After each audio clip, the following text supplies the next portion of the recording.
नमस्कार दोस्तों, जय श्री कृष्ण, राधे राधे। अगर आपकी नींद भी सुबह 3 बजे से 5 बजे के बीच खुलती है तो जानिए इस वीडियो में कि ऐसे में आपको क्या संकेत मिलते हैं। साथ ही हम आपको बताएंगे कि ऐसे में आपको क्या एक काम जरूर करना चाहिए। अगर आप वह काम नहीं करते हैं तो अपना ही नुकसान कर बैठते हैं। इसी के साथ मैं आपको बताऊंगा ऐसे संकेत जिनसे आप जान सकते हैं कि भगवान आपसे बहुत खुश हैं और जल्द ही अब आप मालामाल होने वाले हैं। तो पूरी जानकारी के लिए इस वीडियो को अंत तक जरूर देखिएगा। दोस्तों, सच्ची श्रद्धा से कमेंट में जरूर लिखें हर हर महादेव, राधे राधे। दोस्तों, इंसान की किस्मत चमकने से पहले ऊपर वाला यह 3 संकेत जरूर देता है। हो सकता है इनमें से कोई एक संकेत शायद आपको भी मिला हो, तो आइए देखते हैं। दोस्तों, पुरानी कहावत है, जब भी ऊपर वाला मेहरबान होता है तो दौलत छप्पर फाड़ कर देता है। भगवान का साथ, हर इंसान की मेहनत अगर दोनों मिल जाए तो उस व्यक्ति को बुलंदियों को छूने में देर नहीं लगती। लेकिन क्या आपको पता है, भगवान भी व्यक्ति के कामयाब होने से पहले यह संकेत जरूर देते हैं। आपको बता दें, ऐसा हम नहीं कह रहे हैं, बल्कि ऐसा पुराणों में भी कहा गया है। तो दोस्तों, चलते हैं और सुनते हैं गुरुजी से कि वह क्या कहते हैं इसके बारे में। जब भी किसी व्यक्ति के अच्छे दिन आते हैं तो ईश्वर उसे यह संकेत जरूर देते हैं। आप भी जान लीजिए क्या आपको मिले हैं ये संकेत। चलिए जानते हैं। लेकिन दोस्तों, उससे पहले आपसे विनम्र निवेदन है कि वीडियो को लाइक करें, अपने दोस्तों के साथ शेयर करें, और अगर आपने अभी तक चैनल को सब्सक्राइब नहीं किया है तो सब्सक्राइब करके बेल आइकॉन जरूर प्रेस करें। दोस्तों, नंबर 1, अगर किसी व्यक्ति की नींद अचानक से बार बार रात में 3 बजे के बाद खुलती है तो इसे मामूली बात न समझे। ये संकेत बहुत ही शुभ माना जाता है।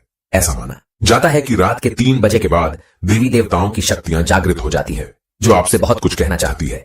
ऐसे में आपका बार बार 3 बजे के बाद उठना कामयाब होने का संकेत है। वही रात के 3 बजे के बाद देवी देवताओं से मांगा हुआ वरदान कभी भी खाली नहीं जाता।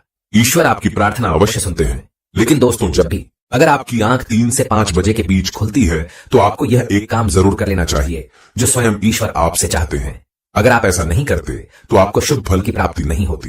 क्या है वह काम, यह भी हम आगे वीडियो में बताएंगे, लेकिन उससे पहले चलिए जान लेते हैं ऐसे ही और संकेत क्या है। तो चलिए दोस्तों, आगे बढ़ते हैं। नंबर 2, अगर आपको आपके सपने में ऊंचे ऊंचे पर्वत दिखाई देते हैं और वहां से बहकर हुआ झरना आपको दिखाई देता है और इस जल को आप पी लेते हैं तो निश्चित तौर पर आपको कामयाबी अवश्य प्राप्त होती है। और इस संकेत का मतलब है कि खुद ईश्वर आपको आशीर्वाद दे रहे हैं।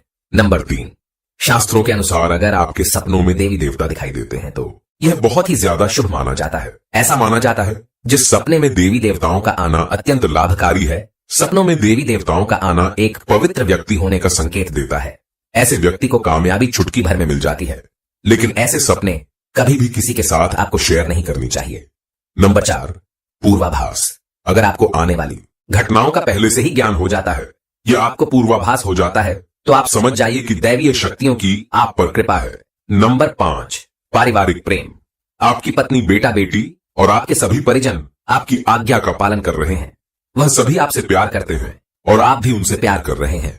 तो आप समझ जाइए कि दैवीय शक्ति आपसे प्रसन्न है। नंबर 6, भाग्य से भी तेज। दोस्तों, जीवन में आपको अचानक से लाभ प्राप्त हो जाता है। आपके किसी भी कार्य में किसी भी प्रकार की आपको कोई बाधा उत्पन्न नहीं होती और सभी कुछ आपको बहुत आसानी से मिल जाता है। तो आप समझ जाइए कि दैवीय शक्तियां आपकी मदद कर रही हैं। दोस्तों, नंबर 7, सुगंधित वातावरण का एहसास। अगर कभी कभी आपको यह महसूस होता है कि मेरे आसपास कोई है या आपको बिना किसी कारण ही अपने आसपास सुगंध का एहसास हो तो समझ जाइए कि अलौकिक की शक्तियां आपके आसपास ही हैं और आपकी मदद करना चाहती है। नंबर 8, सुहानी हवा आप पूजा कर रही है और अगर आपको लगे कि अचानक सुहानी हवा का झोंका आया है या शरीर में कुछ अचानक दौड़ता सा प्रभाव महसूस हुआ हो जो कि पहले कभी भी ना हुआ हो तो समझ जाइए कि देवी या देवता आप पर प्रश्न है। दोस्तों, नंबर 9, ठंडी हवा का घेरा।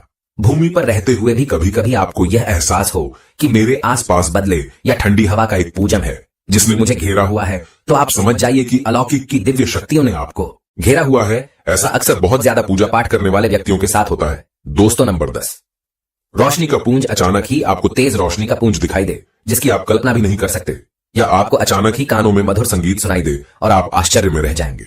यहां आसपास तो कोई संगीत बज ही नहीं रहा, फिर भी वह आपके कानों में सीटी बजने की तरह सुनाई दे तो आप समझ जाइए कि अलौकिक शक्तियां आपके आसपास ही है और आपसे बात करने की कोशिश कर रही है। ऐसा अक्सर उन लोगों के साथ होता है जो निरंतर अपने इष्ट देव का मंत्र जप करते रहते हैं।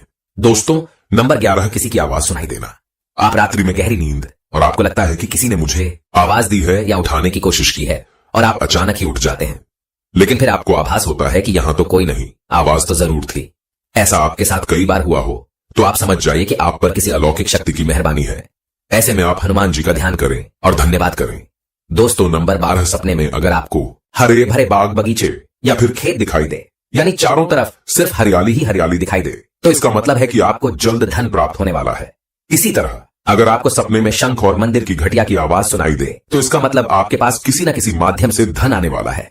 दोस्तों, नंबर 13, सपने में उल्लू देखना भी धन की प्राप्ति का संकेत माना जाता है।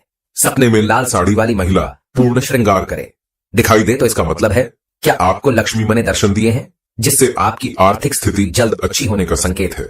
क्योंकि जब स्वयं लक्ष्मी आपके सपने में आ गई है, तो अब आपके घर में भी जल्दी ही वह प्रस्थान करेगी।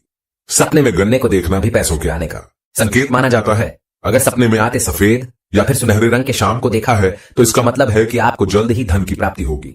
दोस्तों, नंबर 14, सपने में अपने आप को घोड़े पर चढ़ते देखना, मतलब आपको कोई नया काम मिल सकता है जिससे आपको अच्छा खासा लाभ प्राप्त होगा। नौकरी वालों को यह सपना आए तो इसका अर्थ है आपकी उन्नति होगी। अगर आप सपने में काले बादल देखते हैं, साथ ही बारिश भी दिखे, तो इसका मतलब आप जिस भी चीज में निवेश कर रहे हैं वहां आपको लाभ मिलने वाला है। सपने में पान खाना सुख समृद्धि आने का सूचक है। दोस्तों, नंबर 15, सपने में अगर आपको छोटा बालक ठुमक ठुमक कर चलता दिखाई दे, तो इसका अर्थ है कि आपको जल्द ही कहीं से धन मिलने वाला है। सफेद कमल, लाल रंग की चमेली, चांदनी और गुलमोहर के फूल सपने में दिखाई देना निश्चित ही भविष्य में अपार धन संपत्ति के आने का संकेत है। नंबर 16, रात में अचानक ही एक क्षण के लिए बांसुरी या घंटी की आवाज का आना भी शुभ संकेत होता है। माना जाता है कि ऐसी आवाज आने का मतलब है आपके घर में देवताओं का आगमन हो रहा है। ऐसे में हरि का नाम को बोलते हुए सो जाइए। इस बात का ध्यान रखें कि आपको जिस किसी दिन ऐसी आवाज सुनाई दे या कोई भी इस तरह का आभास हो, तो आप उसे सवाल का पीछा न करें। इन आवाज के बारे में सिर्फ अपने परिवार या किसी बुजुर्ग को ही बताएं। किसी बाहरी व्यक्ति को बताने से इसका प्रभाव कम हो जाता है और इससे मिलने वाला लाभ आपको नहीं मिलता। दोस्तों, नंबर 17, अगर आपको रात में 12 बजे से 3 बजे के बीच पायल की आवाज सुनाई देता है, तो यह बहुत ही ज्यादा शुभ संकेत है। ऐसे में आपको डरना नहीं चाहिए। कई लोग इसे नकारात्मक शक्तियों से जोड़कर घबरा जाते हैं और उठकर घर में लाइट जला देते हैं, जबकि ऐसा करने की कोई जरूरत नहीं है। अगर आपको ऐसी आवाज सुनाई देती है, तो यह नकारात्मक शक्तियों का संकेत नहीं है। इस समय अगर पायल के चलने की आवाज आ रही है, तो इसका मतलब है कि आपके घर में मां लक्ष्मी का आगमन हो रहा है। ऐसे में आप उस समय भयभीत होने की बजाय प्रसन्न हो जाइए और मन में मां लक्ष्मी का ध्यान करके इच्छा अपनी जाहिर करके सो जाइए। तो दोस्तों, यह है वह संकेत जिनसे आप जान सकते हैं कि ईश्वर आपसे बहुत ही प्रसन्न है, जल्द ही आपको मालामाल करने वाले हैं। चलिए आपको बताते हैं कि कौन सा है वह काम जो आपको तब करना है जब अगर आपकी नींद 3 से 5 के बीच खुलती है। यह काम करने से ना चुके, वरना आपके लिए यह समय शुभ फल की जगह बेकार हो जाएगा। दोस्तों, ऐसे में आपको उसी समय उठ जाना चाहिए। आपको दोबारा सोना नहीं चाहिए। यह गलती बिल्कुल भी ना करें। आपको उठकर स्नान करके नित्य कर्मों से निवृत्त होकर भगवान का ध्यान करना चाहिए, पूजा पाठ करना चाहिए, क्योंकि ऐसे में ईश्वर आपको जगा रहे हैं। ईश्वर आपसे बातें करना चाहते हैं। तो दोस्तों, अपनी इच्छा आप भगवान के आगे जाहिर कीजिए, आपकी मनोकामना जरूर पूरी होगी। लेकिन अगर आप ऐसे में नहीं उठ पा रहे हैं, तो कम से कम भगवान के नाम का जप करके, उनके मंत्रों का जप करके ही सोए। ऐसे ही मत सो जाएगा। तो दोस्तों, आपको यह वीडियो कैसा लगा हमें कमेंट में जरूर बताएं। इस वीडियो को लाइक करें, अपने दोस्तों के साथ शेयर करें और हमें सब्सक्राइब करना ना भूलें। और हाँ, इस वीडियो से कोई भी सवाल है तो आप कमेंट बॉक्स में जरूर लिखें। और आपके पास कोई भी सवाल नहीं है तो कमेंट में हर हर महादेव, राधे राधे, देवों के देव महादेव लिखें, क्योंकि ऐसा लिखने से वीडियो बनाने का मोटिवेशन मिलता है। धन्यवाद।